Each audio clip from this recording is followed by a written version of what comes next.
안녕하세요, 입시닥터입니다. 하루아침 사이에 갑자기 날씨가 추워진 10월입니다. 열심히 공부하고 있는 수험생 여러분들 감기 조심하시기 바랍니다. 지금부터 수능까지의 하루하루는 그 어느 때보다 하루하루의 가치가 다를 수 있는 시기인 만큼 감기도 걸리지 않도록 또 조심하며 공부하시기 바랍니다. 이번에 준비한 영상은 2021학년도 대학별 정시 필수 체크 포인트로 홍익대학교에 대한 정보를 정리해봤습니다. 홍익대의 올해 정시에서의 변화되는 요소를 확인해보고 정시 지원에 있어 팁이 되는 부분, 그리고 전년도 합격자 성적까지 함께 정리하였으니 홍익대 정시 지원에 관심 있는 학생들이라면 한 번 정도 살펴보시기 바랍니다.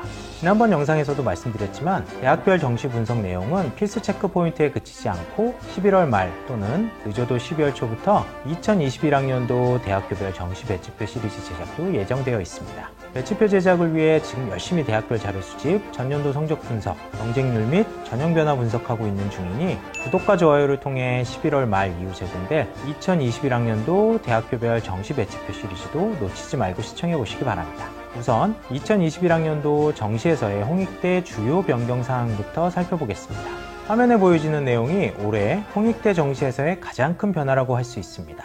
바로 수능 반영 비율에서의 영어 영역 비율 감소와 그에 따른 국어, 수학 반영 비율의 상승입니다. 홍익대는 작년까지만 하더라도 영어 반영 비율이 인문계열 기준으로 25%나 되었습니다. 게다가 뒤에 설명드릴 예정인데 영어 등급에 따라 환산 점수도 등급에 따라 그 폭이 큰 편에 속해 있어 영어 영역의 등급이 어떻게 되느냐에 따라 유불리가 크게 갈리던 대학이었습니다. 하지만 모두 아시겠지만 수능 영어가 절대평가로 시행되고 있습니다. 어떻게 보면 수능에서 비중이 높은 영역이 아닌 것이 된 상황에서 약간은 시대에 역행하는 전형 방법이었던 것이죠. 이를 홍익대에서도 체크한 것인지 올해부터 영어 영역 반영 비율을 큰 폭으로 낮춰 인문계열은 25% 반영에서 15%로, 자연계열은 16.7%에서 15%로 낮추었습니다. 이렇게 낮춘 영어 반영 비율은 인문계열에서는 국어와 수학 비율로 넘어가 각각 30% 반영으로 변경되었고, 자연계열에서는 수학 35%와 탐구 30% 반영으로 변경되었습니다.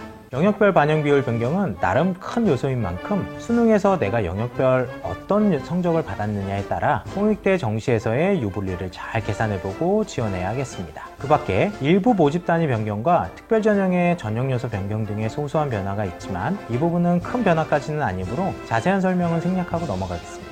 다음으로 홍익대 정시 지원을 생각하는 학생이라면 한 번 정도 체크하고 지원해야 하는 요소를 살펴보겠습니다. 우선 홍익대는 다군에서 인문, 자연계열 학과를 선발하는 점을 체크해야 합니다.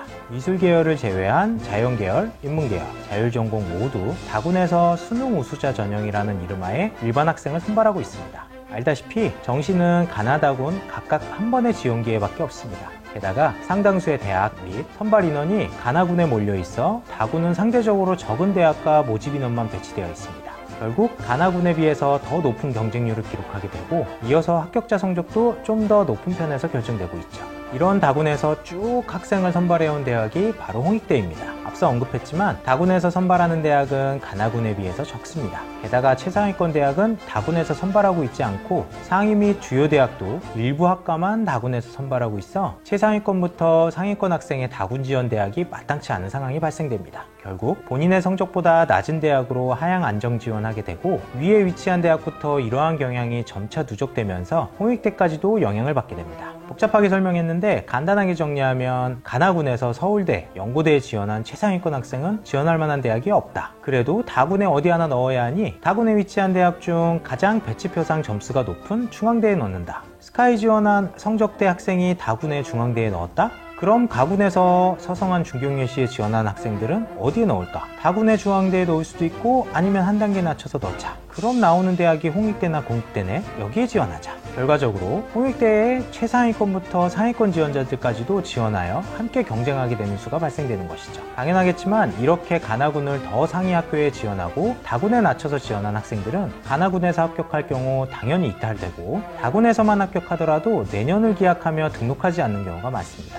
결과적으로 추가 합격이 엄청나게 일어나게 되는 것이죠. 작년 국어교육과 같은 경우 13명 모집에 추가 합격이 83번까지 됐으니 모집 인원의 6배 가까이 추가 합격된 것이죠. 정말 많이 추가 합격하죠? 그럼 추가 합격이 많이 되는 만큼 합격자 성적도 많이 내려갈 수 있는 것 아닌가요? 라고 물어볼 수 있는데 결론부터 말씀드리면 꼭 그렇지는 않다입니다. 오히려 예상보다 더 높은 수준에서 합격하는 경우는 있어도 빵꾸가 나거나 하는 경우는 없습니다. 과거 합격자 성적을 분석해 보더라도 성적에 급격한 하락이 있었던 경우는 없었던 만큼 다군에 위치한 홍익대라고 무리하게 상향 내지 소신 지원은 추천하지 않습니다. 전통적인 지원 방법인 가나군에서 자신이 원하는 학교와 학과에 안정 지원하고 다군에서 홍익대를 지원하는 것이 효과적인 지원 전략이 되겠으니 참고하시기 바랍니다. 다음으로 살펴볼 팁은 앞에서 살짝 언급한 영어 영역의 등급별 환산 점수를 체크해야 한다입니다. 화면에 보여주는 것처럼 홍익대는 1등급과 2등급 또 3등급 극간 영어 환산 점수폭이 5점 이상입니다. 홍익대 지원을 고민하는 학생들이 함께 고민하는 대학인 건국대나 동국대보다 상당히 높은 수준이죠.